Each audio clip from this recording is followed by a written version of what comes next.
Evening, everyone. It's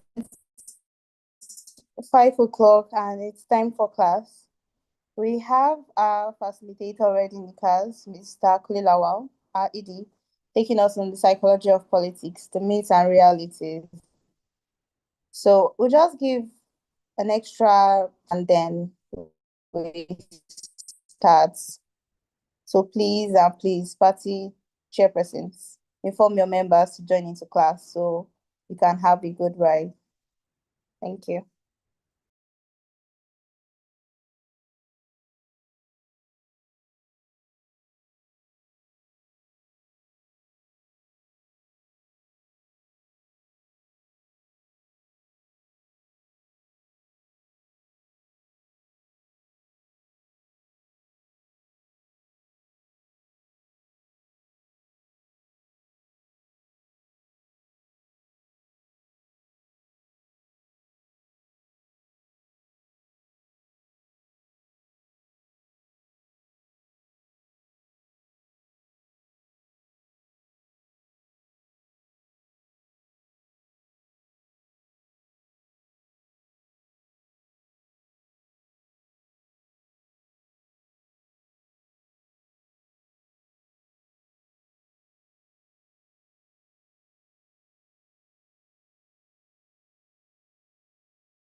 Okay, good evening, everyone.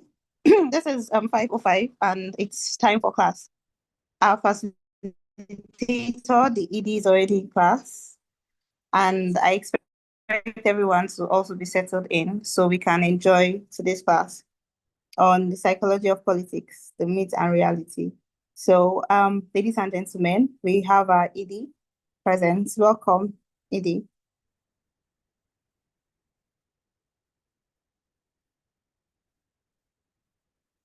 Good day, Charlie. It's a great time to be here. Thank you for being here. And thank you, everyone, for being part of this meeting. First and foremost, I'll say some simple complications are not align us. I don't know, but we should sort that out over the week. For those watching on YouTube, I'll be asking random questions across the line to at least ensure you are participatory. And I think, Lisa, are you here? We should get someone from the college to peep on YouTube. Okay. So when I ask the question must be answered within the 3 minutes that are here. 3 minutes I have asked. Not any old time will not take that as attendance. Is that okay? All right, to you. So good day, everyone. Welcome to the Psychology of Politics. It's a pleasure to have you all here. Someone is already raising their hands. What's going on? It's a little early. Charlie, Oluwaseyi Afolabi. unmute the person. You can unmute.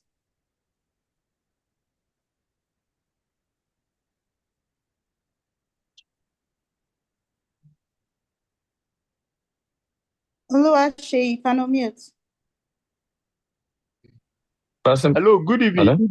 Good evening, Good sir. evening. Good evening, Good evening, sir. Oluwaseyi. On a lighter note, you are putting on an Arsenal jersey, if I'm not mistaken. You are not mistaken. All right. Edie, don't tell me you're an Arsenal fan. And you are coming on our show, on the Nigeria Electoral College show, to put on an Arsenal jersey. What happened to our local league? Just on a lighter note. That's a very good question. But one thing you do not know about me is that I also have Nigerian jerseys. I think I have that for Calabar Rovers, have for Okay, nice one. Ikorodu Stars. But my team is Arsenal. Any Nigerian team plus Nigerian Super Eagles, I'm already for hypertension. So they are too risky. We saw what we Nice played one. against. You saw what we played against Congo. So let's not even have this conversation. All right, sir. Thank you very much. On the lighter notes, we can proceed with the class. So, good day, everyone. Thank you. Okay, then. Good day, everyone. Welcome to the Psychology of Politics. Talia, please lower the hands. Okay, I'll do that from here. Welcome to the Psychology of Politics. My name is Kune Lawal. And we're nice to go through this. So, first, the introduction. I'd first like to ask anybody, I'd like to have a conversation. Does anyone think there's a psychology to Nigerian politics? I want to hear what people have to say about this. Now, most people think there's no organization to things, or there's no sensitivity to things, or there are no comments to a particular level, or it's supposed to, things politicians may kind of sound stupid, but, might trigger or might not trigger a particular voting pattern or a voting block. But I'd like to ask, can anybody in a nutshell just tell us what, if they think there's a psychology of politics, if you think Nigeria just rules without a psychology of it, and we just probably make statements without due note of what we do. We just how do I put it, dilly-dally till we get voted for, or we don't get voted for and we lose. So generally, I'm asking, is there a psychology of politics in Nigeria or not?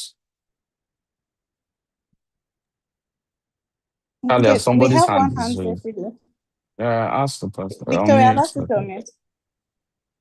Good evening, Edie. Good evening, my leaders. Yes. Hello? Is it on my end or she just went off? We can't. Yeah, she went up. We can't hear you again, Victoria. Okay.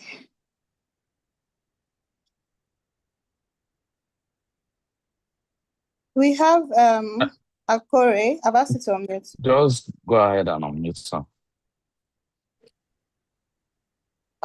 Okay. Good evening, sir. Okay, your Good question evening. is if there is a psychology of politics in Nigeria, right? Yes, first So and my foremost, do you think there's psychology to politics? And your name is kind of unique. Ogenemaro. Ogenemaro. That's Ogenemaro. yes. Thank you, sir. Ogenemaro. Yes, It's sir. unique. Okay, You for can me, go well, ahead. I think there is a psychology of politics in Nigeria, and Any examples? it examines how these psychological factors influence the political behavior and beliefs of people and their decision making.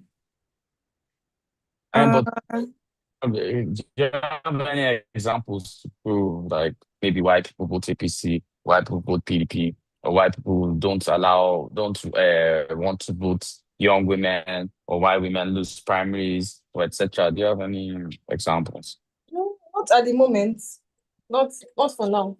I'll get back to you later. Oh, Thank you, okay, sir. thank you very much. Yeah. Okay. We have Celestine. Okay. Good evening, Edie. Good evening. Good evening, Sebastian. Evening, everyone. So I want to go straight to giving the example, like you asked Ogenemaro to give. So, for instance, there's a situation where people use, I mean, politicians now. Some politicians use the idea of ethnicity as a tool to get specific people to vote. I think that's an example of working with a psychology or political psychology to work with people to get the result that they want from them. That's my example, or that's the example I have. That's very good, Celestine. Thank you very much. Okay. Oluwaseyi is back. Okay, Oluwaseyi, you can unmute. All right. Yeah, I think there's psychology of politics in Nigeria. At least I've witnessed quite a few, but it's just that it's among the elite voters. You see some people, they will tell you there's no under any circumstances would they vote for a particular party. They will just tell you it's not their thing. Even if all their family members are in that party, especially let me say the two major parties that we have in Nigeria, PDP and APC. I know some people that they've been in APC since from AD to AC to ACN, and even though if the party is not even paying them, you keep asking them, why are you here? You just feel, well, I'm here.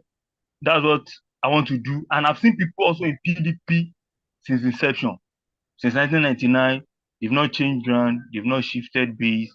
So I think to a large extent, yes, we have that among the elite voters. Maybe because these are people that really know they are not people you can buy with a bag of rice or anything. So they just feel this is what I want to do, and this is what they will stick to it. That's just my own opinion. Thank you. Thank you very much, Sebastian. Talia, just keep on muting them immediately. We're slowing the flow. Good evening, Edie, and everyone. Good evening, Ibrahim. Yes, sir. So, Nigeria, I think personally have a psychology of politics, and this is so because of the multiple factors that affect our politics in Nigeria. Part of those are the diversity, our cultural diversity, the multi-religious system, as well as the socio-economic context of Nigeria. And that makes it that makes Nigeria to have the psychology of politics. And part of the psychology of politics is reflected in godfatherism. There are some powers that be from the top, and then part of it also leads to the rigging, the thuggery, people snatching ballot boxes and all of that. And then the zoning of politics too. You'd see people proposing southern Nigeria should be president and the northern like that. And it also reflects in even the political party positioning or zoning of position. So for me, I think Nigeria we have a psychology of politics, and it's working for us. And sometimes the effect is not helpful because the powers that be determine what happens. That's why sometimes it leads to manipulation and deception, and then lack of accountability. Some people, because you are in a party, you cannot see the truth and say that this is it. Ibrahim, And it's Ibrahim, part of the psychology. Ibrahim, is Ibrahim speaking, right? It's This is Paul. Oh, Stephen. sorry, Paul. Okay, Paul, I would like to say something first. Do you think it is only in Nigeria that some people, a few elites determine how elections go? Do you think it's only in Nigeria?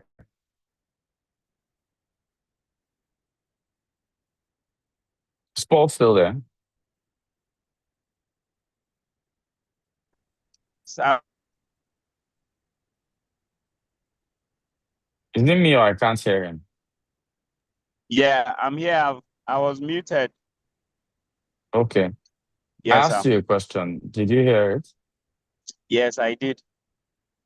It's Okay. not only in Nigeria that the psychology of politics plays out.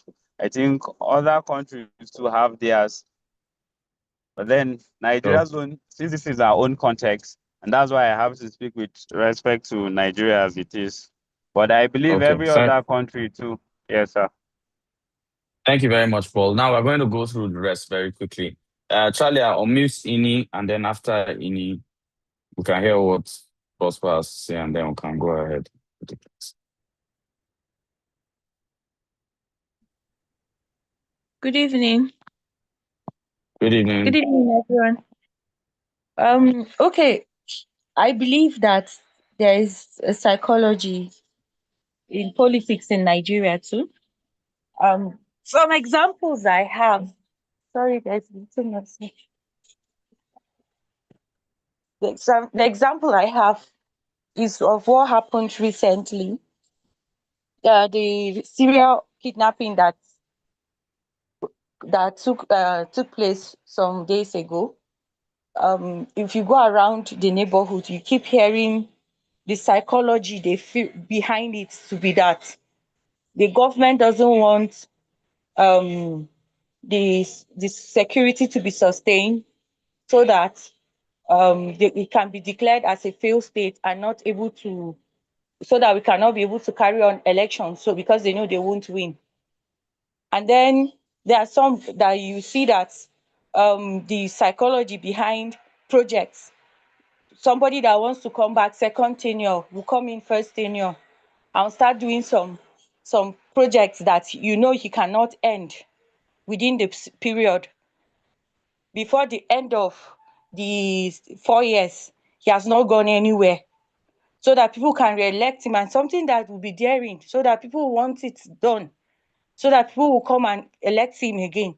So those are some of the psychologies behind it. In my local area, if somebody comes out, no matter how capable he is, if he's not so known in politics like way back, people will just say this one, they don't even know him, he cannot go and do anything.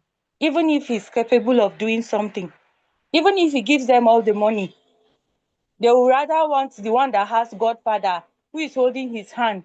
He has been a comrade, he has been into one or two things before. They say this one can do, even if he didn't do well.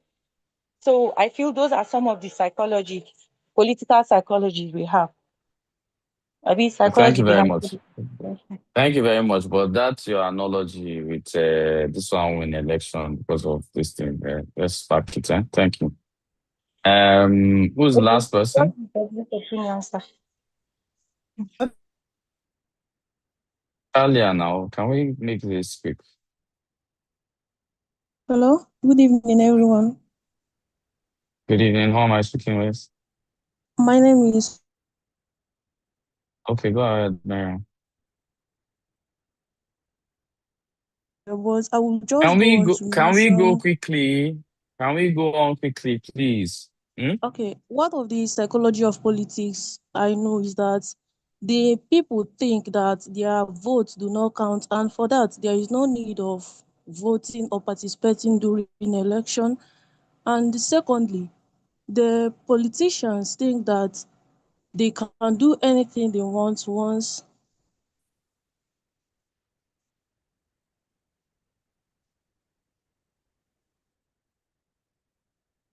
Okay. We can't hear. I think let's move to the next person. Charlie, we don't have time. Let's move quickly, Okay. please. Prosper.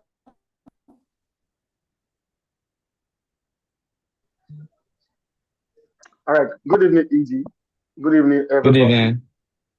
Okay, so from my own point of view, I feel there's psychology in Nigeria politics, and I will say that this is a high one.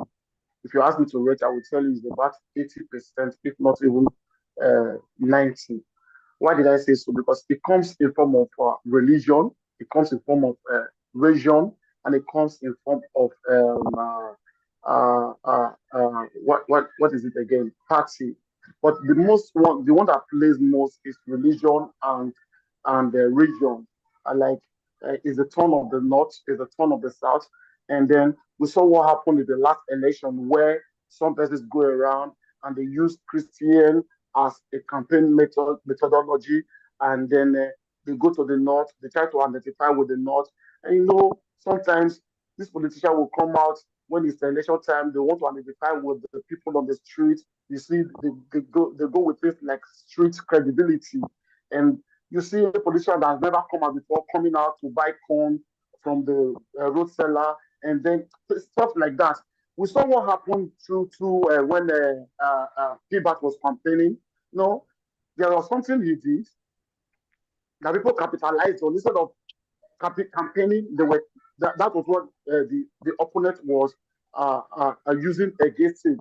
But to me, I feel he only used that to divert people's attention. And what was that? He said things like Bulaba, and people feel like this guy does not know what he's saying. He's not saying anything. So instead of them campaigning with their campaign promises, they were saying things. They were mocking him. So with all that, he blew them away. That is what I have to say.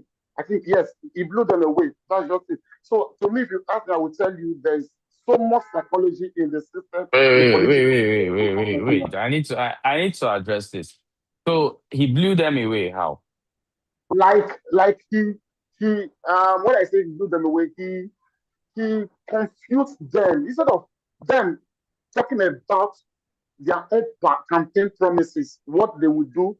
They decided to focus on his what they feel are his weakness. He's not fit, he's sick, he's this, he's that, he does not coordinate. Those are the things they focused on. That's what I mean. Okay. Thank you very much. Thank you very much. Thank you. No more hands up, right? No idea. Okay. So I'll pause. I heard everything everybody said, but we must take into concrete consideration that this class is about to change most of what you know about the thought processes of politics. I heard people say politicians think. Politicians do not think, they know. They know because they've studied your psychology. So what is political psychology? It's the study of how psychological factors influence political behavior. What are the they say anything the ears hear and the eyes see, the mind believes. And I'm going to ask you, answer in chat box.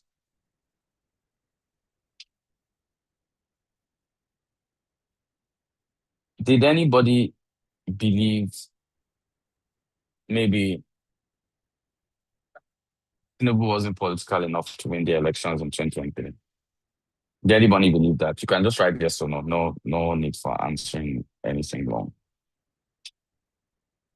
So what is the relevance of political psychology to Nigeria? It helps us understand the unique socio-political environment. Nigeria is naturally divided on religious lines. And within those religions, so you need to understand the fourth line. So these faiths, we have traditional worshippers, we have Nigerian and Christian, and you have Muslim. Within Christianity, you have different sects. Within Islam, you have different sects.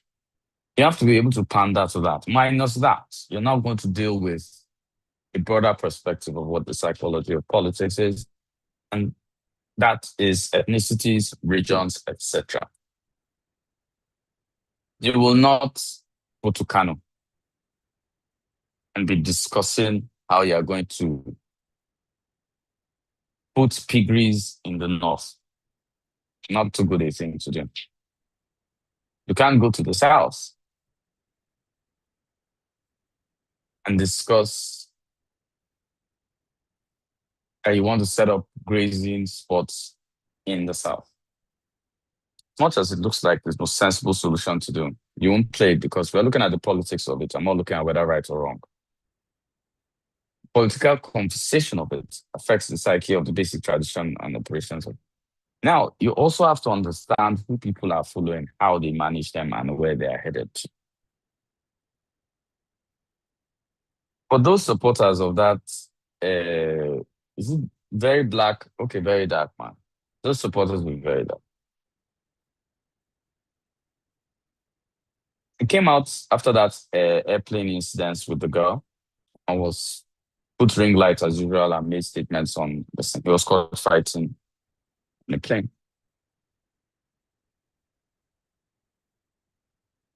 And people defended very dark man for fighting on the plane. You see, Nigeria is a complex, emotional society. Political literacy is low, anything goes. There are people that would sit down here and argue Nnamdi Kanu should not have been persecuted, should have been given life imprisonment. It is wrong. Most of the time, to check that argument, mainly from a tribal sentimental point. This does not go to say that if we're giving bandits foreign aid, or they're not bandits, they're terrorists. Let me correct it for this class. They're not bandits, they're terrorists. By giving them foreign aid, this goes to show that they too should be foreign education. Then you can have the argument. But most times on the sentiment of politics and, things that we hold close to ourselves, we want to believe our own biases. And it's true. To put it in the best way possible, the average Nigerian assumes, critically in his head, assumes totally that his bias is correct. We are ready to forgive or let go of anything, whether it's a president, a terrorist, as long as the person shares a unique a bond with us, that we're both from the north, or we're both from the south, or we're both in the same party, whatever. We're ready to forgive it. And that has always been a Nigerian problem. But the thing is, now let's look at and tell you why. The first will be the historical colonial legacy and military rule. And now, in the history of Nigeria, we need to critically understand something.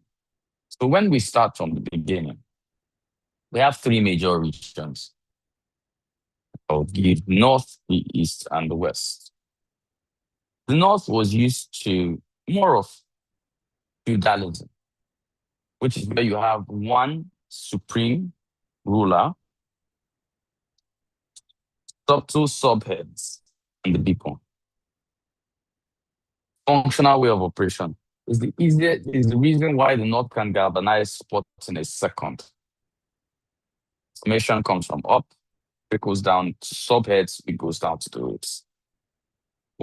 To Eastern Nigeria. Eastern Nigeria was predominantly parliamentary. You have your conversations in the village square Everybody had an opinion, everybody had a voice.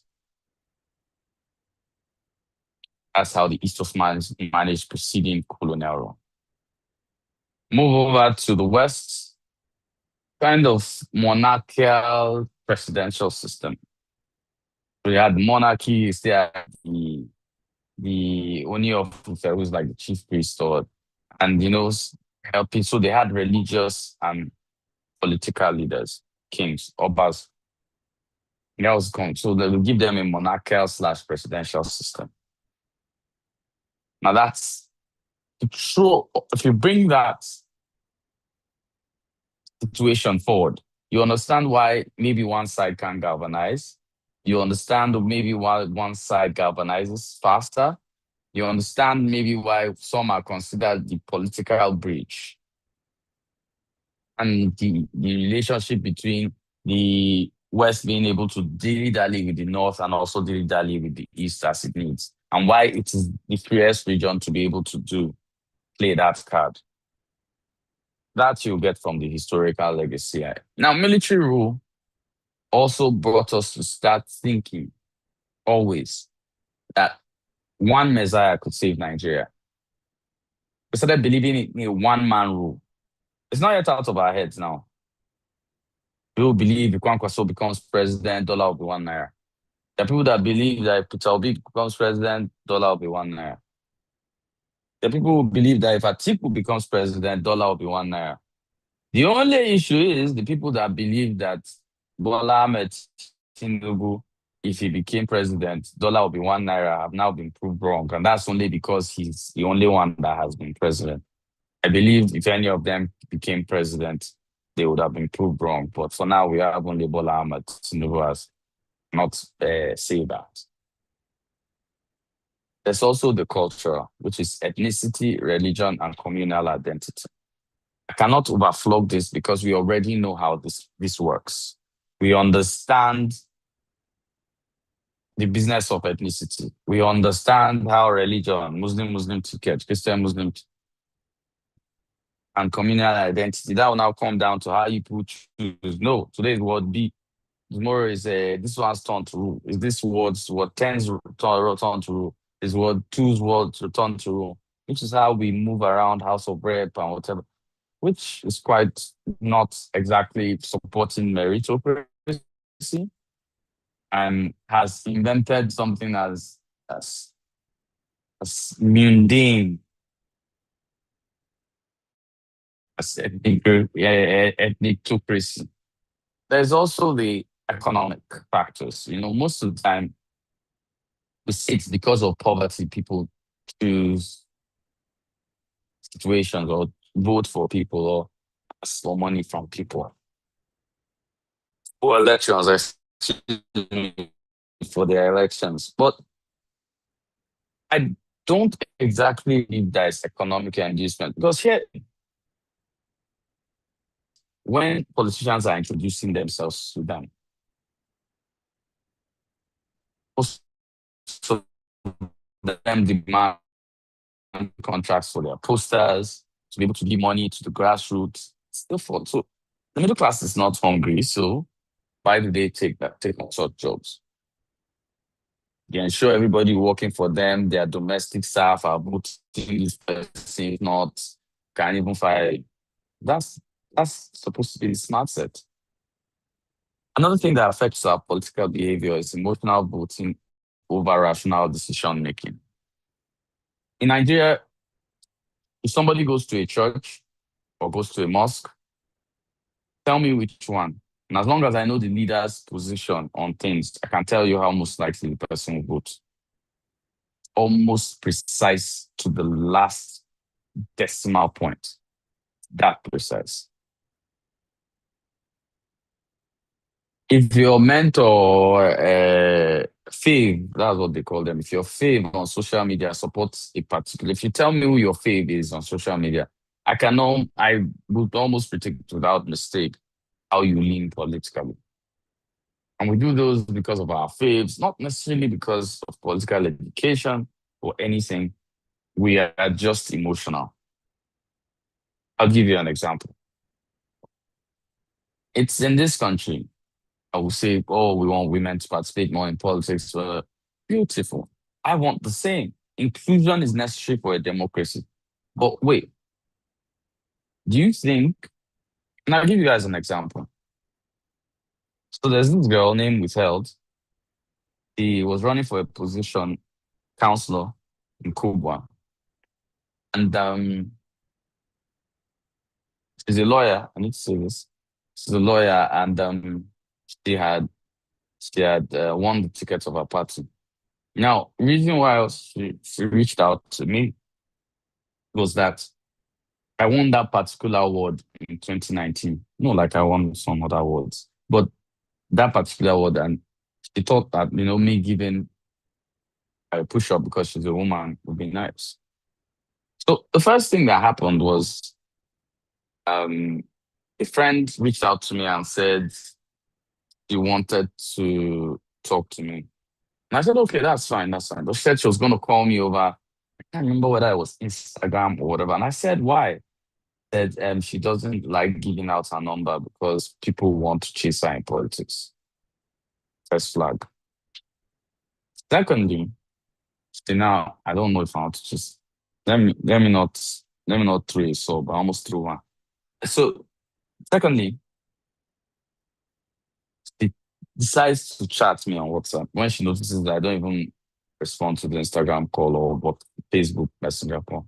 She reaches out to me on WhatsApp, and then she tells me what she wants to do, how she wants to do it, and how she's so interested in running for her people, how she's so good at, she's loved her people a long time, she's whatever. And I asked her just a critical question. So what's your job as a counselor? She could not answer. And then she started Googling things and dumping on WhatsApp on what the job of a counselor is, in case I didn't know. I didn't support her. In short, I stopped talking to her. The conversation now she was spreading around was that Kunle Lawal is misogynistic, etc.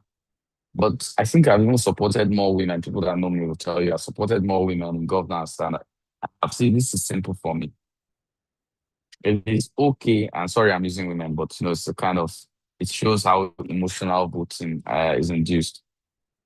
Man, male or female, I will not support, for lack of a better word, idiocy into any office. It's the same way I'd have treated a guy candidate. People say, no, she's a woman, let's support her. Support you, why? Are you going to be any different from the person that's already there giving problem? So sometimes in being rational, you could be seen as, but Nigerians are emotional. Why are you voting for him? He's young. Why are you voting for him? The East has never been president. Why are you voting for him? It's our turn. Are you that serious? And then we have a critical problem. We are more loyal to personalities over institutions. For me, this is one of the biggest problems. Nigerians are loyal to BDM. Some are loyal to Portable. Some are loyal to Toke Makinwa. Some are loyal to Regina. Some are loyal to Senator Ned. How do you want us to be normal in this country? Simple question. Some are loyal to me. Some are loyal to... Charlie, what's the name of that actor that was married to me? What's his name? You, thank you. You, some are loyal to you. Some are loyal to... You ask yourself the question forehead and say, what exactly is going on here?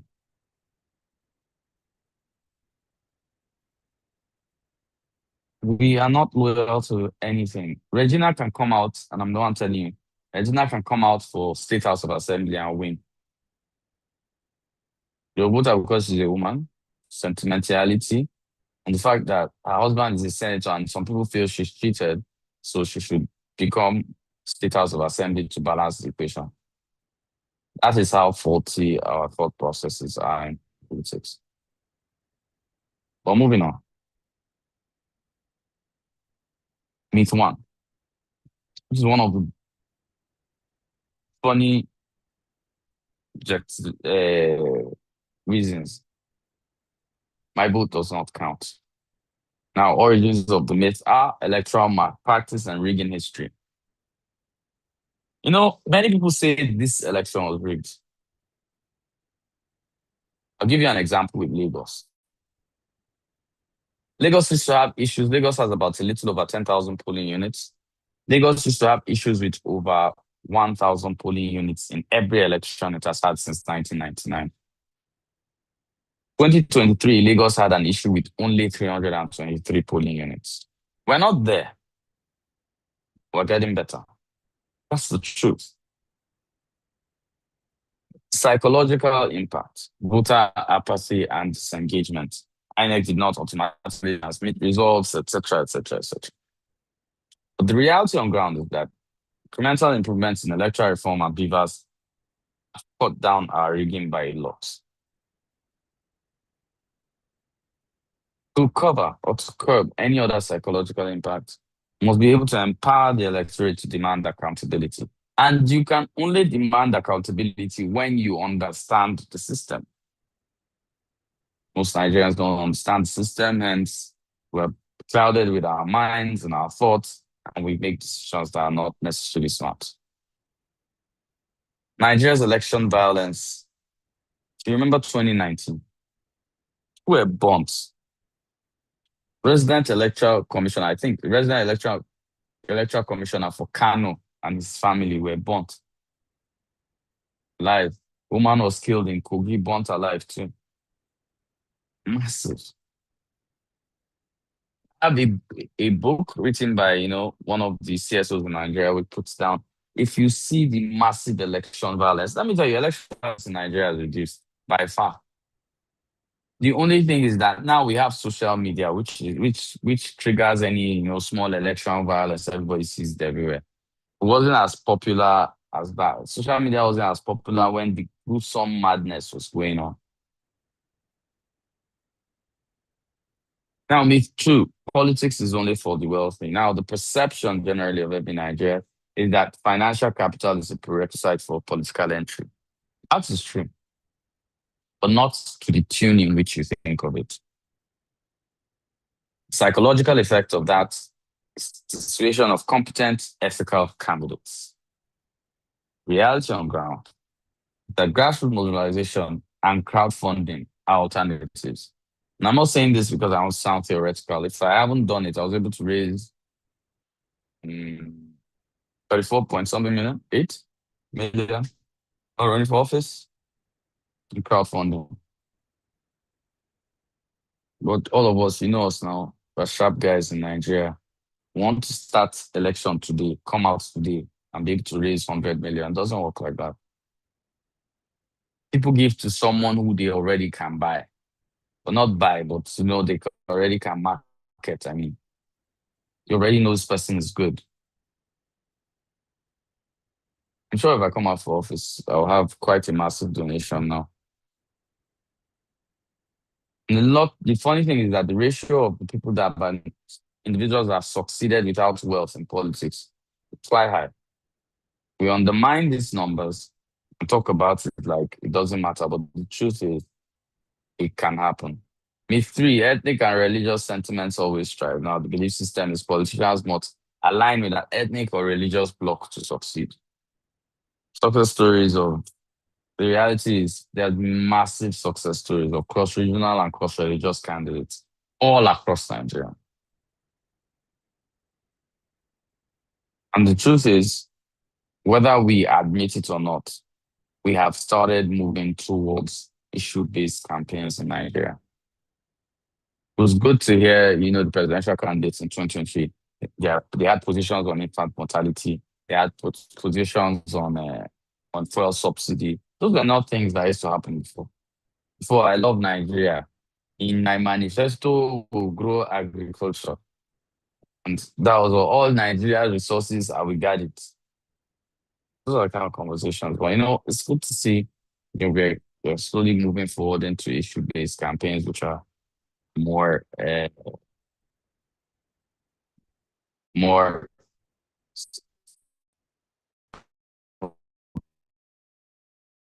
supportive of the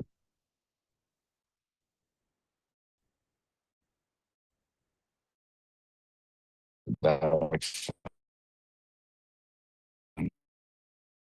Now, the reality is all politics are corrupt. Because if they West we won't even have a country left. I think we falsely assume how rich Nigeria is. We falsely, Nigeria is rich, but we falsely over expound how rich Nigeria is. If every senator was stealing, we won't have food in this country.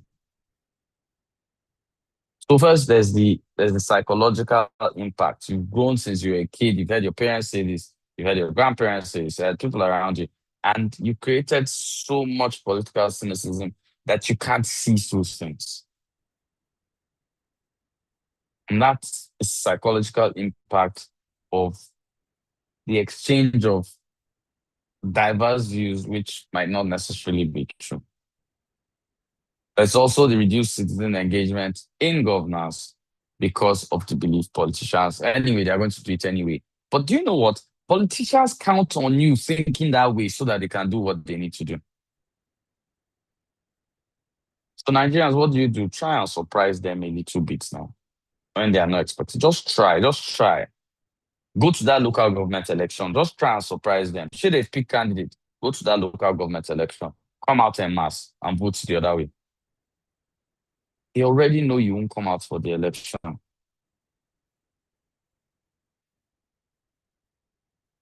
We have also normalized unethical political behavior because we believe politicians can do anything. The only way to counteract cynicism, which is in this class, like I heard politicians who have started politicians. Let me first tell you guys something. Forget I'm ED of Electoral College. Let me correct one thing. I'm a politician. Do not forget that fact.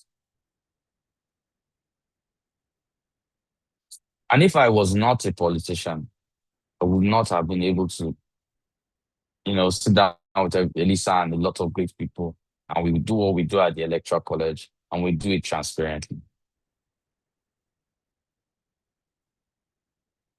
We will need to promote transparency and civic education to be able to change these things. Now, I love this part. The role of propaganda in Nigerian politics. Everything you know about politics in Nigeria is propaganda. Everything you know. And the politicians ensure that that is what you know. Because if you knew otherwise, many people will not be in power. So what are the psychological techniques used? First is fear-mongering. A Christian ticket can't win. A Muslim ticket can't win. Somebody not from Lagos can't run in Lagos State. Somebody not from Kano can't run in Kano State. You can only go back to your ward and register for your political party. Who gave you those things? Who told you that? They are baseless. The most annoying one is a small party can win. Totally baseless, totally irresponsible, not backed by facts. I don't even know. So, affairs though. Fake news and misinformation is also a very strong point. You play around fake news, you tell them this is the, do you know, good luck stole $300 billion. Everybody will go, good luck. Good luck, Jonathan is a thief. Stolen $300 billion. Right. For Facebook everywhere. $300 billion stolen by good luck government. Where is $300 billion inside Nigeria's finances? You don't earn that money in a year now. But that's the conversation we like to have. Fake news. This. Emotional appeals over logic. I cannot oversay this. I've already explained it earlier, but we're always emotional with decisions we take. We don't even take them because we looked at it and came up to a conclusion. Sometimes everybody said Peter Obi is good, let's follow him. As all of everybody said, Atiku is unifying everybody. Let's follow him. The everybody means some of your friends who are following Atiku and already making money. Then you go that way. Now, this propaganda and co in politics has an impact on voters. And the impact on voters are manipulation of decision making, polarization of our communities. And that's, for me, singularly the most harmful things in a democracy. But there's a psychology of political hope which can help uh, change the game. Youth involvement in politics are not too young to run. It committed more people participating in governance, participating in trying to get into political office, trying to engage. More civic societies were born. It was easy because now politics wasn't distant, so something we could relate with. There's also the rising awareness of governance issues, which also helping thanks to social media. Social media is a strength and a curse for Nigerians, but it has increased the kind of conversations we're having, not the arguments that they are abusing each other on. Then there's the increased advocacy and community participation. If we continue to do this, advocate, and increase community participation, in a short time, we'll be talking big in Nigeria because we just might have killed political illiteracy. So what are the actionable solutions here? We need to be able to build political awareness to a point where, which is what the electoral college is doing, every Nigerian is politically illiterate. Meanwhile, I wanted to say congrats to NNPP. You guys are in Kuje today for your physical project, right? There's a chairperson of NNPP here.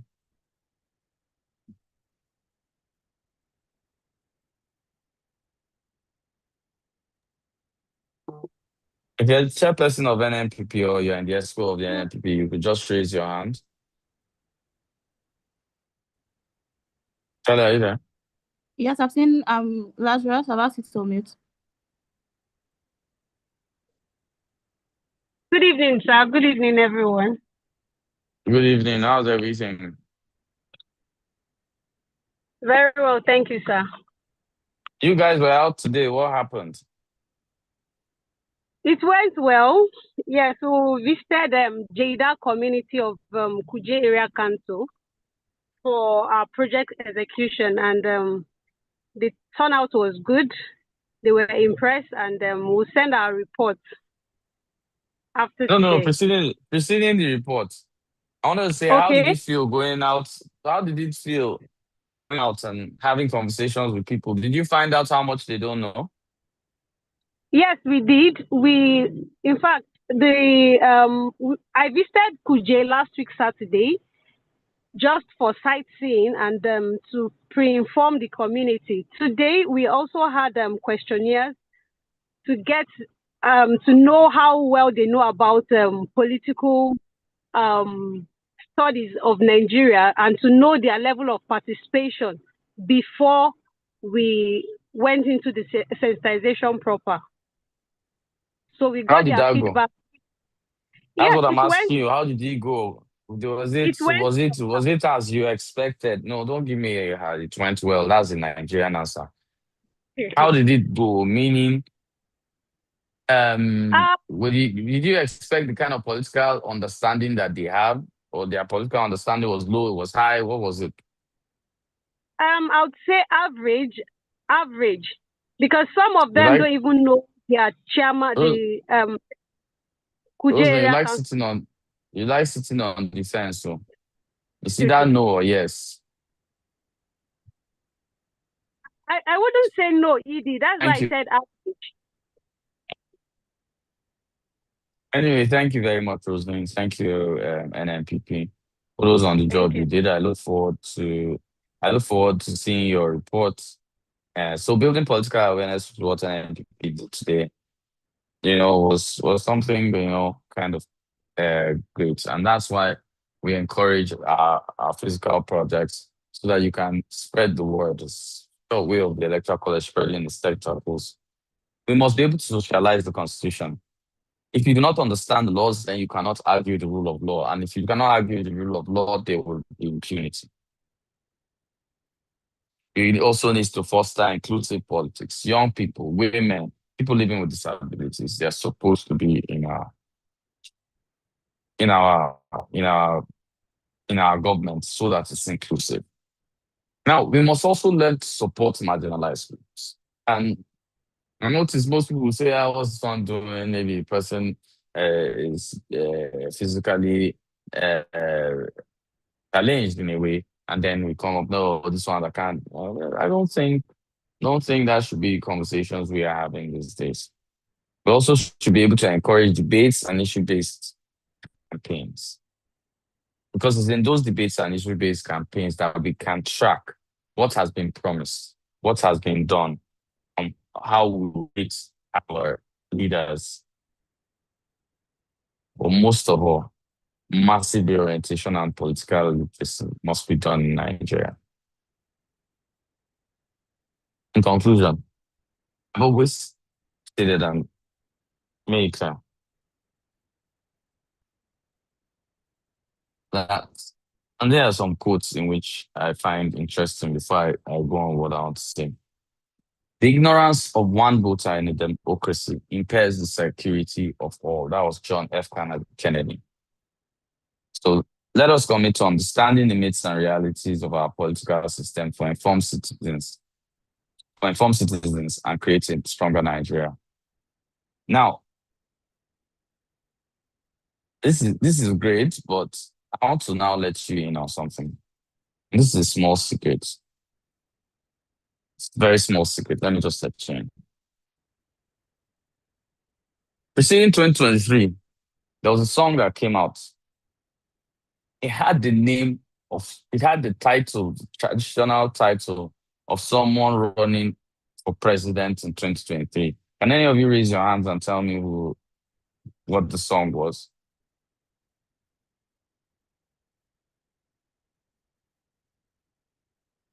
Hello? Am I the only one in this class? We can hear you. Okay, we have Ini. You can unmute. Ini is a cheat. He's going to cheat now. The title of the You've song heard was me. Jagaba. You've heard me say this. That's why I say a cheat. The moment you saw your hand. Sorry, So the song was Jagaban. Let's hear what Eroge and Prosper has to say.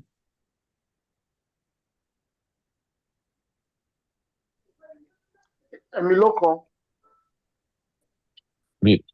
No, that was a quote, and all that still works. But why I'm using the song and why the song is important is that 3 or 4 years before I started running for office, they already released a song, Jagaban, and you were singing it. Now, let me tell you something about psychology. If I tell you something long enough, it becomes normal to you, even if you thought it wasn't normal.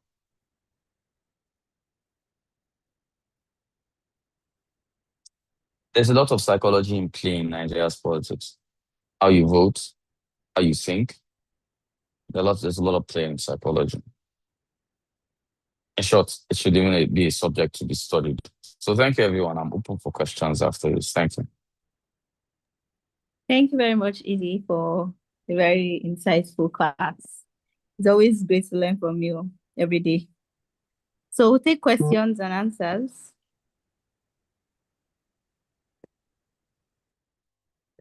If you have questions, you can raise your hand.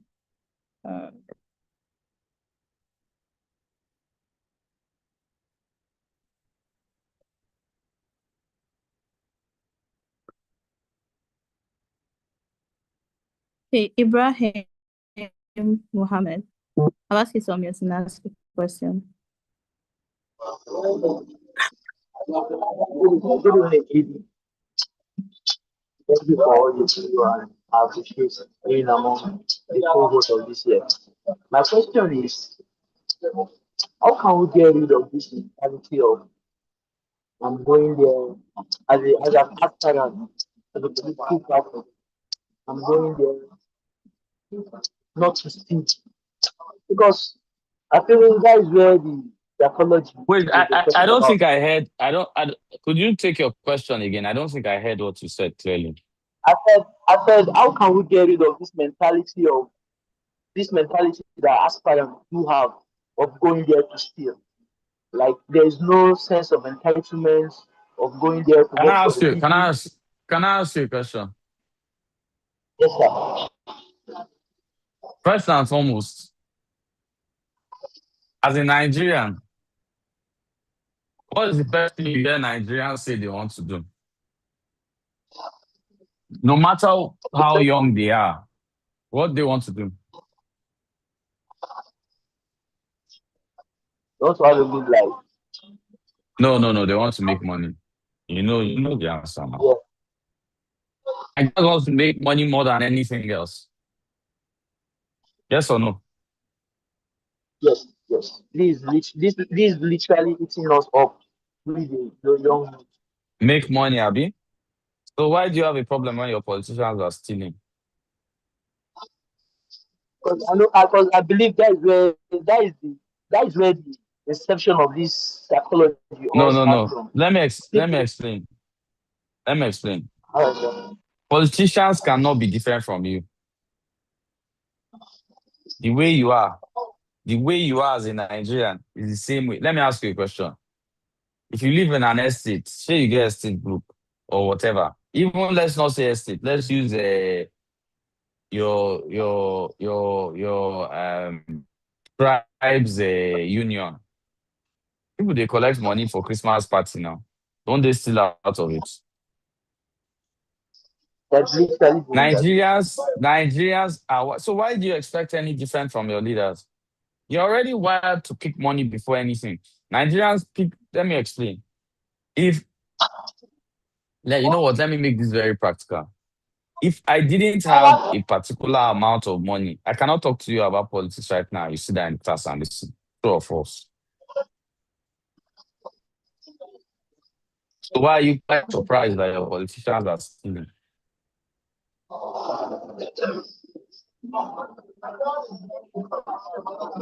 We naturally want to be richer than everybody else. Nigerians naturally put money ahead of everything else. We're able to change that mentality, we'll have a better society. As long as we keep the mentality, our politicians will be exactly like that. Okay. Thank you very much. Because I feel that is initially where our problem is. The moment we do away with this mentality of I want to Then, go there and eat. then let me tell you something. If you even go there now and don't eat, your village people want to kill you. The way they will praise you, says the pressure. This thing is just too much. We created it. I'm sorry, Ibrahim, but we created it. It's not a politician problem, it's an us problem. Thank you very much. I Thank appreciate you it. very much. Okay, thank you. Do we have more questions? Please.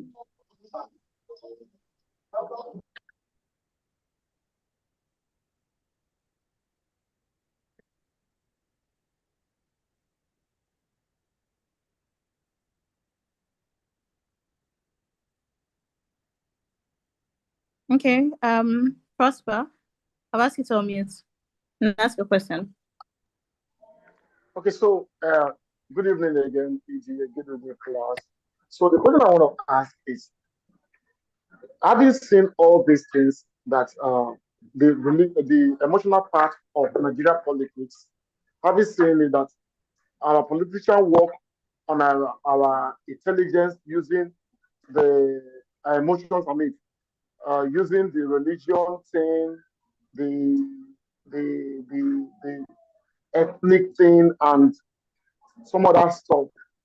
What then can we do to change the mindset of Nigeria? What can we do so that we can But I've vote answered you. people? I had answered you in the PowerPoint. I stated how to curb this. Political education is needed. We need to socialize the constitution. I mentioned it. I gave points already saying this. I already have. I'm still not clear, sir. They are still not clear. Then that means okay, you know what? Carry the PowerPoint of it's on your group. Look at it. The answers are there. Okay. I Thank you, mentioned sir. political, I mentioned socialization of the constitution, mentioned the whole list of things. Talia, Victoria, you can unmute. Good evening once again, Edie. I find it difficult to understand much of this psychological aspects with the assignment you gave us concerning the cultural this thing. When I was studying a lot of it, I discovered that the culture influence a lot of things we do as humans. It's just like let's say, okay, spiritually now, they say somebody demons is following the person and the person is Nigeria. In the dreams, the person may be having he may be seeing a gugu, dodo, or a ojuju. An American will not see that, even if spirit is affecting, is maybe having dreams. He may see witches flying on with brooms. So somehow, our culture has a way of influencing both our spirituality, both our psychological, social aspects of life with all what is happening. So even with the example and ways you gave us that we can do to remedy some of these psychological challenges that we allow to eat up our society. I don't know if it is possible that culturally we can go back to the family unit of how we see things. Somebody that has money is respected. Talk about the cyber crime. Why these children are going into Yahoo and the rest. Somebody steals and we celebrate the person. You see a parent will say, buy my son Lapi so that he can go and get us some money. All these other things that are really eating up into the whole of our entirety, whether spiritually, whether whatever, bounce back to the cultural influences that okay, we believe that we can start it right from home. If you said something about the politicians, that the politicians are not different from us, that lots of things that is happening is not the politician. I looked at it that even from us that we are seeing culturally, if we did not look into ways to educate right from the home, our problem is it's more than emotional. It's like a thing that the society, everybody, sir, we respect money. wait, Victoria, let me explain. I don't know how old you are, but I grew up in a Nigeria that wasn't that way. I grew up in a Nigeria that, as a kid in primary school, I remember my uncle dashed me 20 naira. 20 naira was lots of money in 1987, 88. I was in primary school. I think I was in class 4, so 87, 88. And I went to the supermarkets with the 20 naira. The cashier there took the 20 naira from me. I went home and told my mom, and my mom was surprised that I went to the supermarket with the 20 naira. And we went back. It was when I came, my mother, then they now gave. They had to ensure that was Nigeria I grew up in. You've defined culture as a way of life. I'll give you basic problems. Your governors right now, if you go to Big Brother and we celebrate this, you go to Big Brother and come back, they'll give you 50 million, give you SA to the governor and a house. If you're the best student in UI, you barely collect 1 million naira. And the 1 million naira is with a big sale because they will delay that payment to God knows when. So when you say culture affects things, I don't really understand or whatever. We're making excuses. We went like that before. We became this. Like, use a good example. People want somebody can buy somebody's daughter a car of 100 million. Where the guy got the money, you understand? You can't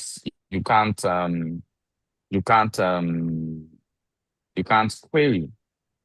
I'll ask you one thing. Victoria, where are you from? I'm from Kaduna Okay, State. Yoruba. No, Kaduna State. Eh? I married a Yoruba man.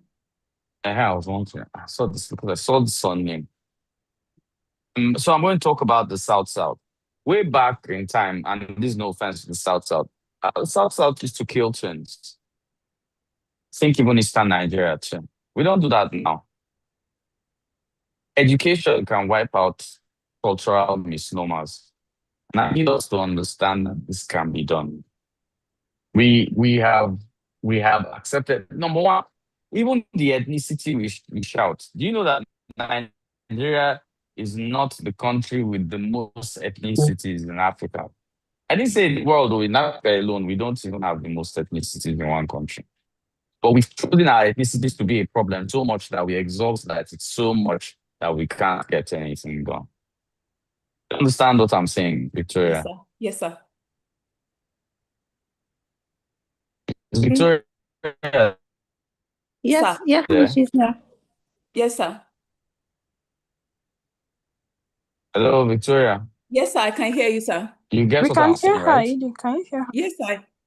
Yes, sir. Thank you very much, sir. And thank you for the opportunity of college. Okay, I couldn't hear her.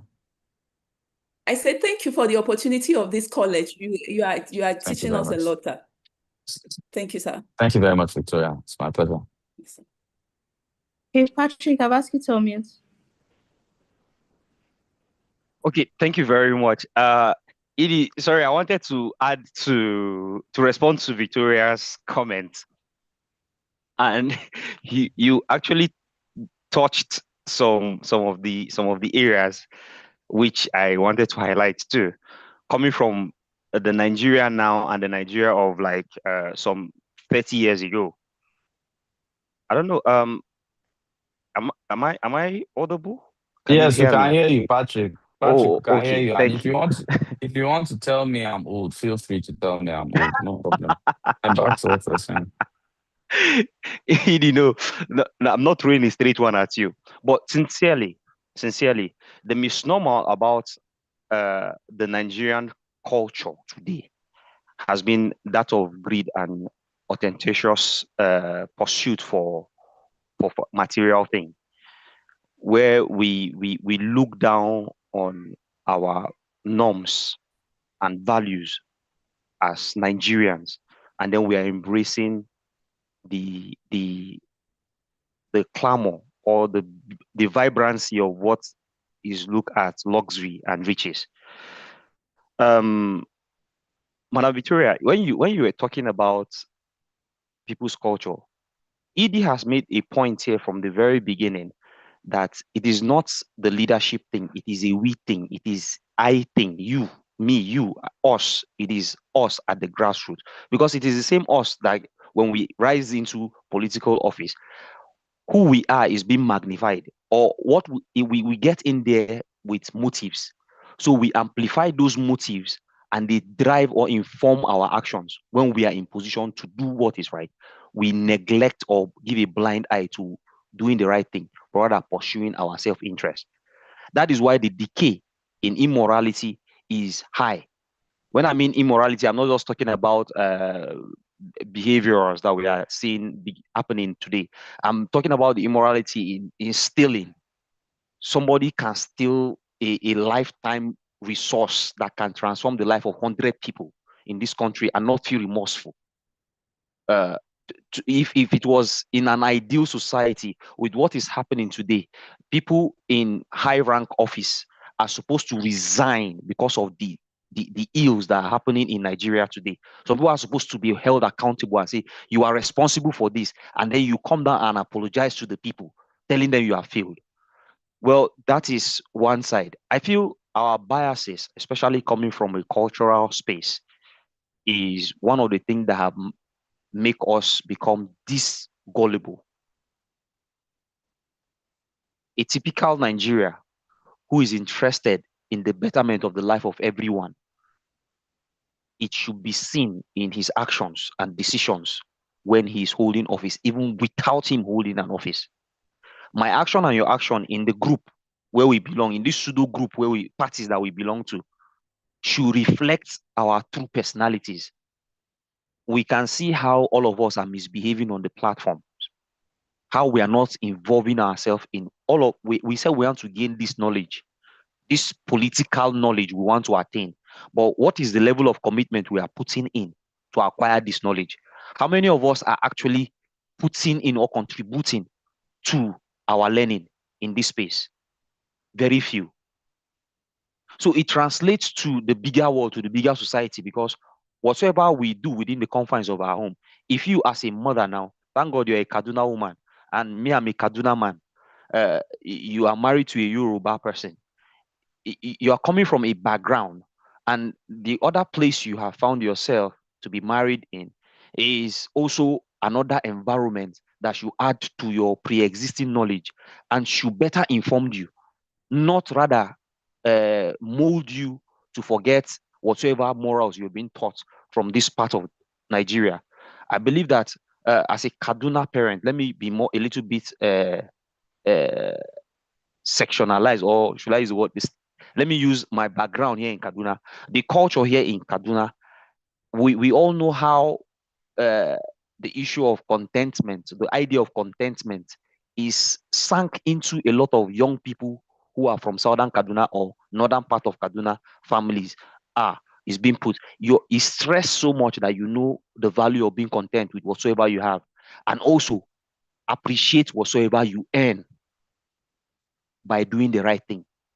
That's if you work with your body and you are paid, you value whatsoever you earn from an honest living.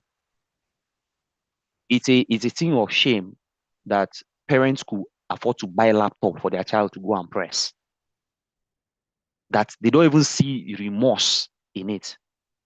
So this take me back to one thing I always say, that some of the parents are even still children. They need parenting themselves. Forgive me. I think my emotions is also playing out. I'm getting too emotional on this very matter. My apologies. Thank you.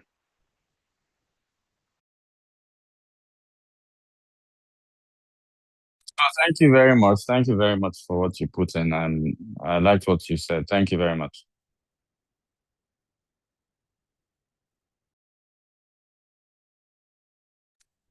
Hello, any more questions? I think Charlie has lost the host function. Oluwaseyi, I've asked you to unmute. Hello, thank you so much. Edie, thank you for the class. I'm very grateful.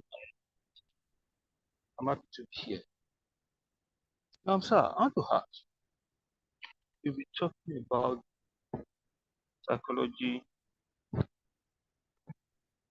overdoing it. But, sir, what is the solution to this problem? Because now we've itemized what happened, causing the mind, the myth of it, the discovery, we don't have God for that. And I find you said something is an institutional problem. But the fact is that many Nigerians don't even know that we have it.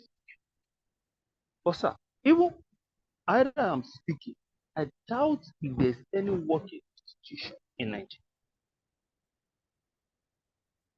I'm close to a religious organization, which is the church.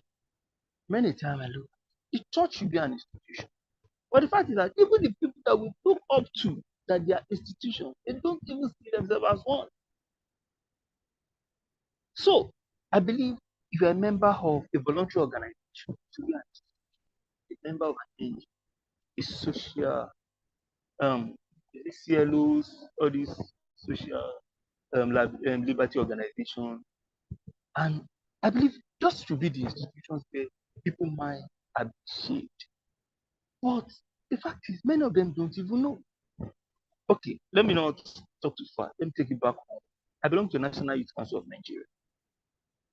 Do you know that, sir, the National Youth Council of Nigeria, they ESCOs, executives who contested for position, they are not even seeing themselves as a change maker, even in the world level, local government, where these things are, where they have their.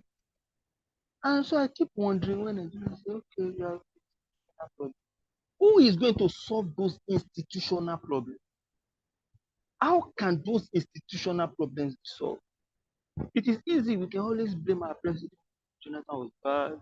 He's bad. The next person after him will still be bad, because our institutions don't even believe they are one. So please, Edie, I want you to throw more light because I want to leave this class rest assured that okay, going out, like I said, I'm a member of National Council, and those are some of the things I keep fighting them. Come on, guys, we cannot be in this local government as something, even for cleanliness of our local government. And some of our members, it's none of our business now. After all, the local government chairman is meant to do it. Yes, if he's not doing it, somebody should take it to. There was a time a school roof was blown up. Every meeting we go to, I keep praising. Until we got to the local government chairman, and he said, okay, and it's not only your community that have blown up school roof now. After all, we have them scattered around the place, giving us beautiful excuses. So please, even the institutions, sir, many of them are not seeing themselves as institutions. How do we correct these issues? Because now, just to round it up, that's where I have issues with many of our activists. It is easy for you to come attack the president. Nobody is attacking NUT, Nigerian Union of Teachers, who have the largest body. Nobody is attacking NBA as an institution. Nobody is attacking Boy Scouts, Red Cross, Boys Brigade, the Scout, the Man O' War. Nobody is saying, okay, this is some of you in your local area, these and this. So please, sir, I want you to just help us and just give me solutions in how our institutions can be actively involved. Thank you.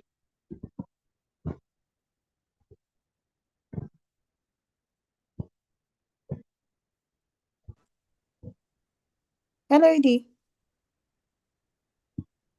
Am I still in class? Yes, we had you. Sorry, I Hello, was Edie. muted and I was talking. Sorry, I was muted. I was already I don't like I was muted. So first and foremost, you need to first understand why our institutions fail. Now I'm going to ask you a question. Are you there? Yes, sir. I'm there. Okay, Hello, let me sir. ask you a question. Let me ask you a question, and this is a direct question between me and you. First and foremost, the National Youth Council, was it built on the choices of the youth, or was it built on people's just general need to have a youth council so that they seem advanced and all whatnot? Was it the youth of Nigeria that agitated they needed something that would transcend their own conversations? ED, according to the No, constitution yes of the or National no? Yes or no? ED, let me answer your question. No, that's not allowed. Yes or no? Did the No. youth in Nigeria You see, I don't like these long Nigerian conversations. You start talking. Let's deal with the matters as is. Did the Nigerian youth wholly come together and pick the what they call it, and pick the National Youth Council and say that they would represent our ideas? Yes or no? Not at all. No. Beautiful. Then why do you call the National Youth Council an institution? Institutions are built firstly on the fabric of a need. Collective need, underline, built on the fabric of a collective need. If the need is not collective, if the need is selective, it will never achieve the things it's supposed to achieve. I'll give you an example. Which political party in Nigeria picks a candidate, funds his campaign, and ensures he gets into office so that he can practice their ideology? Which political party, just hold on. Which political party raises people from kids, talks to people in primary school, they're handling their flyers, they're teaching them voter education, they're doing that? Which Nigerian political party does that? No, it's a question now. There's no inside. Does anyone do it? No. I'm enjoying the question. Then now, where then is the conversation that we have institutionalized political parties. Well, you saw what they did with tear gas.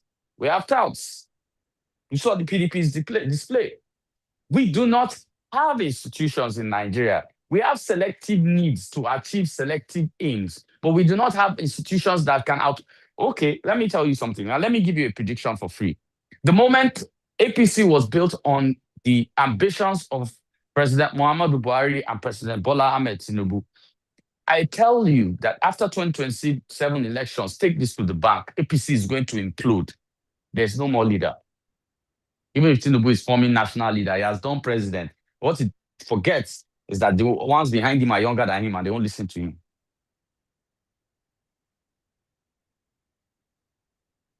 In PDP, you can see what has happened the moment Atiku left. Atiku was the last person with a unified, with a sensible ambition. What are they doing now? Tear gas me, I tear gas you. Abi? Labour Party always existed. Here's the thing. The Labour Party is a party that was put for labor. Yet Nigeria's constitution stops people in labor from, that's within the labor force, from participating in partisan activities.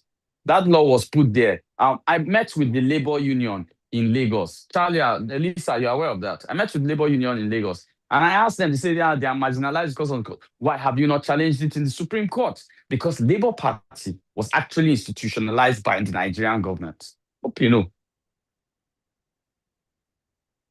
But do you want to know why it's not an institution? Because the people who work within the civil service are not allowed to participate in partisan activities according to the laws of Nigeria. They've not challenged it, and they are there screaming, why is the party not ours? Do you understand what I'm saying? So how is that an institution? Let's talk about INEC. You're talking of INEC, independent, quote, independent, under the purview of the National Assembly. I want to see how independent that is. Chairman of INEC is appointed by the president. Now let me ask you a question. Sorry, I missed your name. What's the name again? Oluwaseyi. Eh? You said? Oluwaseyi. Oluwaseyi. Okay, Oluwaseyi. Yes. Are you a football fan? Yes, I'm listening, sir. Are you a football fan? I'm a big time sports. I said, are you a football fan? Which team do you support? For football, no. You don't support any team? Not at all. Okay, let me give you an example. But let's use my sports. Use my team. Since you don't have team to support, let's use my own. Imagine Arsenal is playing Bayern Munich. No, we're playing Tottenham tomorrow. So we're playing Tottenham tomorrow. And Arsenal was allowed to pick the referee. What would be the outcome of the match? What would be the outcome of the match? It goes in favor of Arsenal. Beautiful.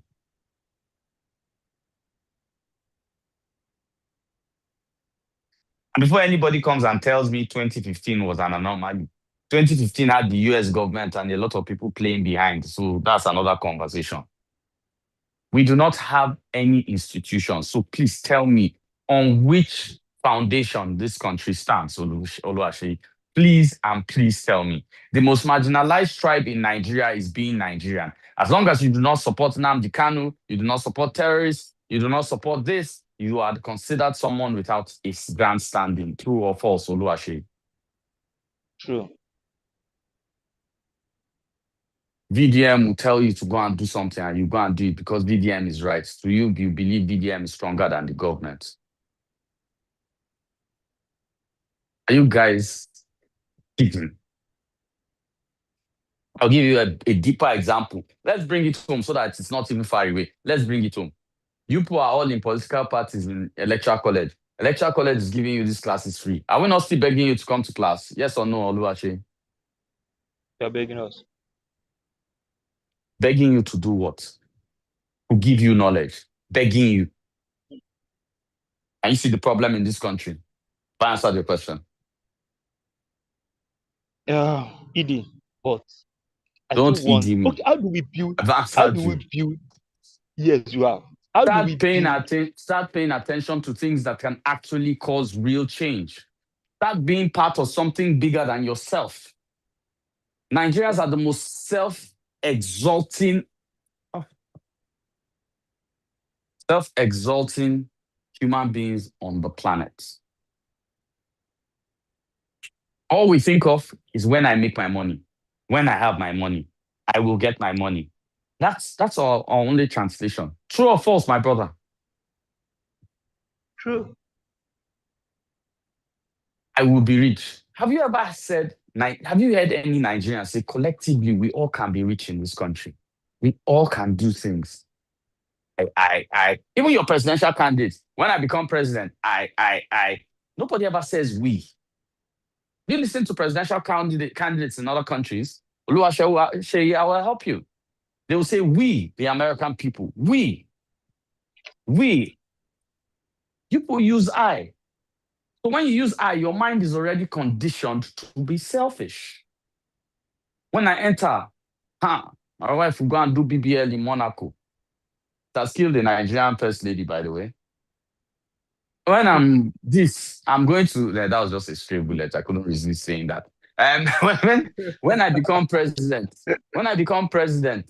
my son will fly around in private jets and governors will bow down to him. That's not us.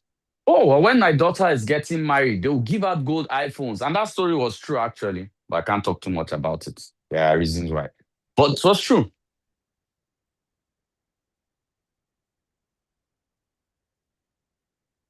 So don't ask how we got here. Don't ask why we are here.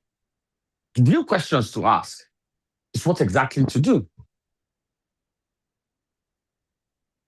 I can tell you, if Muslims are being killed today, as long as Christians are not being killed, Christians will not be concerned. If Christians are being killed today, as long as Muslims are not being killed, they will not be concerned. If Yoruba people are being killed, Igbo people will not be concerned. If Hausa people are being killed, Yoruba and Igbo will not be concerned. If Tarok people are dying in Plateau State, Mangu people will not care as long as they can throw pasties and drink pito. That is who we are. That's not who we were. That's what we've become. So it rises the question, if we really want to, and I'll tell you why Nigerians don't want a good Nigeria. Let me help you. A good Nigeria will ensure that first and foremost, most of our billionaires will not be billionaires. We'll be buying a house in Banana Island if corruption was destroyed. Have you thought of that? We'll be buying the latest Benz cars. You see a GLE everywhere as if GLEs are cheap. A new GLE is almost 250 million naira. I think it's 249 million. But you see them in Lagos and Abuja as if the car is like 10K. But we like it. Let me tell you how much we like it. The girls demand it from us. The boys do anything to get it. That's what we are. Let's say Kunle was a politician that has stolen money. Let me close with this, Oluwaseyi. Let's say Kunle, are you still there? Yes, I'm here. Let's say Kunle Lawal was a politician that has stolen plenty money. This Zoom, even if we used to have a capacity of 1,000, it will not take it. You know why? Because people underneath are believing I'll do giveaway, or somebody wants, maybe I'll just pick one of you as PA or something. If I have stolen that kind of money, you guys will be more than 10,000 on this Zoom call. True or false? True. So I always make the statement. Nigeria is a buffet table. Everybody is just waiting for what? His turn. His turn. Thank you very much, Oluwaseyi. Thank you. Thank you, Edie. Victoria, you still have question? Varsity or mute? Okay, sorry. I just wanted to add to respond to what the man said, especially the example of parenting. I said that because I knew that almost what it is doing to us. It's helping us, the parent. We are having issue with these people usually say the Gen Z parent, not saying the truth. I grew up in a situation that if I bring anything home that is not mine, my parents sent me back. I have children. I have my daughter even in the high institution. When my boy that is in primary school comes back even with eraser that is not his home, I chase him back home. I chase him back home, back to school rather, that returns it. That what if the thing that is not yours turned to a masquerade or something in the night that you can't cope with that is crying? So we as Edie talked about and the other man talked about, growing up as children, I finished my primary school 1991. Growing up as children, we know all these things. We know how these things happen. But the fact that everything is changing, they're teaching us the psychology behind everything. I said what I learned with what AD taught us and everything that I think every one of us that is parents here should take back home is that not only at the society, not only where we are campaigning, in our homes, what are the value, the virtues that we are giving our children? Are we living by the example? Are we showing you bring something that is not that we didn't give you, or you buy a clothes, you wear a clothes that I didn't buy and I won't question it. You do some things I didn't question. You are a man, you did not give your wife money to cook. She cooked food and you did not question it. Where did the money come from? You sit down and eat it like that. Those are the questions that we need to ask ourselves, and help from the home. When I came in with a cultural background, actually is the smallest unit, which is the family in our society. Whatever they're teaching us here today, we should go back to the smallest unit in the family. That is where we can actually truly practice it, so that when they go home, we will not say Gen Z family parenting or whatever, or else all these things we are learning without us starting it from the home. That is the basic. I think outside it is going to be difficult for us. So once again, I will say thank you, Edie, for not just teaching us concerning the environment. What you are teaching us to is applicable in our home, so that when our children grow out to be the youth of tomorrow, they will really come out that they really came out from parents that set example. Thank you, sir. Thank you very much, Victoria. But I'm wondering what your obsession with turning things into masquerades and Ojuju and different things. That's the way you can scare children, sir. They don't like it. But there's no child in this class now. You want me not to No, I'm sleep just well using as tonight? example what we use. I don't watch horror films. I know. No, you don't remember, Victoria, when you spoke earlier. You spoke about masquerades and Ojuju when a white person closes his eyes, you see people on broom. I'm wondering, what's the It's obsession with imagination, sir. Are you trying to scare an idiot? Eh? What's that? No, sir. I was just joking. I was No, just sir. No, joking. sir. I was just joking. Yes, sir. Thank you very much, Victoria. Thank you, Thank sir. you. And I really agree with your point. I really agree with your point. I've told people that the first education is at home. It's impressive that my son gets to watch me on TV a lot, and he enjoys watching me on TV, not because I'm his dad, but because, according to him, he says I speak differently and more.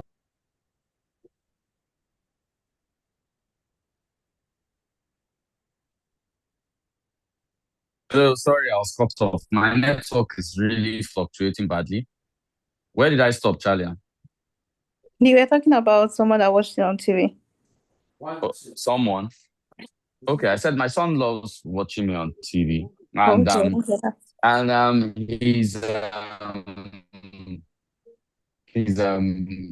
he says I talk. It's not that I talk differently. He enjoys the things I talk about, and sometimes he asks me political party, and he's 9, so having to discuss that with him, and he now here's the Nigerian feeling, and it's funny. If my son goes into politics now, everybody will say, because his father is a politician, they're passing. But wait. People move into vocations. I don't want him to go into politics soon, but because the stress his father has, I don't need him to have that stress. So I don't want him to go into politics. But here's the question. People that, let's say, are lawyers, they normally you see a lawyer family, like one of my friends, Norma, she celebrated her grandmother is a silk, the son. She's a barrister, and her daughter just became a barrister. They celebrated it. You see a family of doctors. You see FRA Williams, his whole entire family, accountant and lawyer. Sorry, this one's accountants. This one that. Why is it when it comes to politics, it cannot pass? Come. In the US, a father and his son were president within just 8-year gap. What's going on? Why are we not transferring the kind of ideas we have to the children we have? Instead of transferring them Nigerian film. Forget I'm Nigerian, but I don't see how our movies lack moral depth, lacks conversational abilities. If you watch Nigerian movies, you won't be able to speak well. It's not a curse, it's the truth. Conversation is poor. Mental understanding of things is poor. I'd love to see better movies, but they're not just available yet. Everything is, if you see what you do me, all those kind of things. What the hell?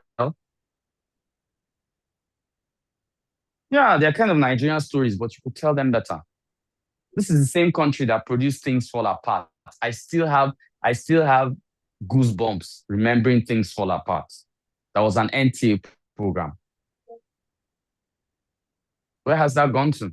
The conversation in Things Fall Apart then in the 80s is higher than any conversation in any new Nigerian movie. That's when while you people are hailing Kemi Adetiba, I used to say, for what?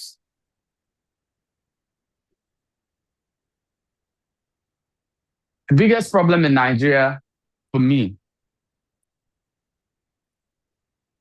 is the dumping down of our IQs. The kind of people we follow on social media, the dumping down of our IQs to below our boxer or bra sizes. That's how low our IQs are now in Nigeria.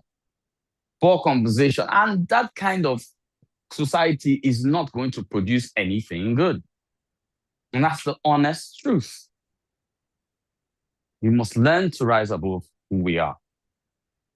We must learn to become far bigger than what we are. Why? Talia, I believe there are no more questions. Am I right? No questions. Okay, so guys. What? Hmm. What? So everybody, Okay. thank you for the class today. What did you say, Talia? No, you did no questions. Okay. So thank you everyone for the class today. You have a class tomorrow. Move forward. I like the fact that you guys are maturing in your classes. I'll tell you something. Not everybody will graduate from this class, but everybody can take home something, and it can mean something. And that will mean more to me than anything else. On behalf of the Electoral College staff, everybody, thank you for attending this class. I would have loved to continue engaging, but Charlie, if I'm right, I'm even late for another session. Am I right? Yeah, yes, it is. Mm-hmm. Okay, so thank you. ED out. Yeah, I had to do ED out. Now I can be social too now. ED out. Thank you very much. My time was peace, but they'll now say I'm an old man, so I'll not now be able to play that I'm 32 when I'm running for president in 2031. Yeah, so so please, I would like to keep my studio age. Thank you, everyone, and you have a lovely evening. Thank you very much, JD. Did you have anything for us? What am I supposed to have something for you? No, not you did. Oh, you said DED. Yes. Be pronouncing the D before now. No announcements. Much, ED. It's always a pleasure and privilege learning from you. My leader. Is it me you're saying that one about? There you go.